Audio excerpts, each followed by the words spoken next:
Shalom, shalom, shalom.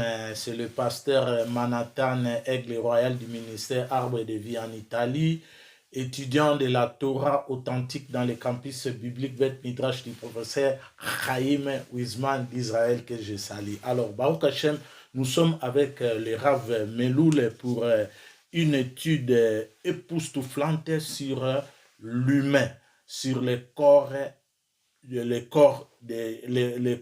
humain.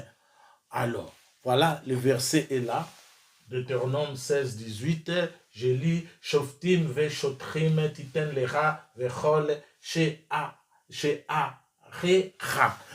Traduction, on nous dit, Hachem nous dit, des juges et des policiers, ou des magistrats, des juges et des policiers, tu mettras autour de toi. Donc, autour de toi, à toutes tes portes. Voilà. Donc, quel est ce message? Dans ce message, nous allons voir le corps humain est une maison qui a plusieurs portes. Or, lorsqu'on voit une maison, la maison n'a aucune raison d'être si l'homme n'est pas. Donc l'homme est le joyau de la création. Mais Hachem nous demande de mettre des barrières, des barricades ou des garde-fous dans nos portes. Alors, de quelles portes s'agit-il? Et le corps humain a combien de portes? Alors, suivons le Rav Meloul dans le contexte de cette étude, non du point de vue anatomique, mais selon la Torah. Bonne étude à tous. Ham Israël Chai, Bessiata Dishmaya, Baruch Hashem. À la mémoire de ma maman, Sivla Chassibab Tfibi Zichron Liberacha, que son mérite nous protège tous. J'aurais partagé avec vous un enseignement qui relève de la psychotorah et qui pourrait nous servir à notre propre édification. Il est marqué dans le premier verset.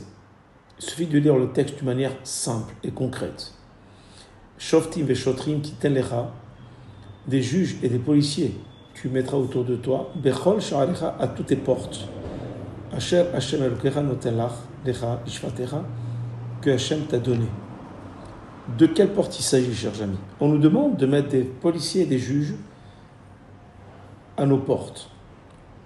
Le Shla Kadosh, un grand commentateur de la Torah, explique la chose suivante. Il dit que l'homme a 7 portes qui sont au niveau de son cérébral. Les 2 premières portes sont les 2 yeux. Hachem nous demande de protéger nos yeux, de mettre des garde-fous à nos yeux. Parce que quelquefois, lorsqu'on regarde quelque chose qui soit dans le domaine de la débauche ou de la peur ou de l'horreur, quelque chose qui soit totalement contraire à nos convictions, à nos valeurs, ça peut influer sur le comportement à venir de la personne.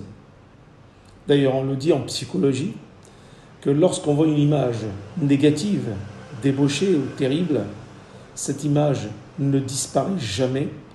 Elle peut s'éloigner de nous si on y travaille, mais ne pourra jamais disparaître. D'où l'importance de protéger nos enfants et de se protéger de ce qu'on ne doit pas voir. Donc ces 2 premières portes, les 2 yeux. Ensuite, il y a les 2 oreilles. Ça fait 4 portes. Faire attention à ce qu'on entend, ne pas écouter la médisance, ne pas tendre l'oreille aux choses qui pourraient nous être anxiogènes ou nocifs. Ensuite, nous avons les 2 narines. Sentir les choses d'une manière positive. Ne pas sentir pour essayer d'aller vers le mal. Et ensuite, il y a aussi la 7e porte. C'est la bouche. La bouche, faire attention à ce qu'on appelle en hébreu Shmirat HaLashon, protéger sa bouche de dire la médisance, du mal, de détruire quelqu'un, de blesser, de contrarier, d'énerver, de mettre en colère, dire des paroles blessantes, des paroles vexantes. Tout cela, on devrait l'éviter. Alors la Torah nous demande de mettre des garde-fous à toutes ces 7 portes. Et ensuite, il y a quelque chose d'assez intéressant. Il y a marqué Titel Lecha, tu mettras pour toi. Il est marqué ailleurs dans les maximes de nos pères, Parasous Seyag la Torah, chacun doit mettre des protections à la Torah. Alors on pose la question, qu'est-ce qu'on a besoin de rajouter des protections alors que déjà nous avons protégé ces 7 portes-là? Alors le Midrash nous dit Titel Lecha, chacun devra se mettre des protections qui lui sont propres. Parce que chacun a ses défauts. Les protections, je vais mettre pour moi, ne seront pas les mêmes protections que l'autre mettra pour lui. Parce que chacun a ses travers, chacun a ses défauts, ses vices, ses manquements, ses égarements, ses faiblesses, ses points forts. Donc, les limites qu'on mettra, ou les garde-fous qu'on mettra, seront relatives et seront en fonction des problèmes et des problématiques de la personne en question.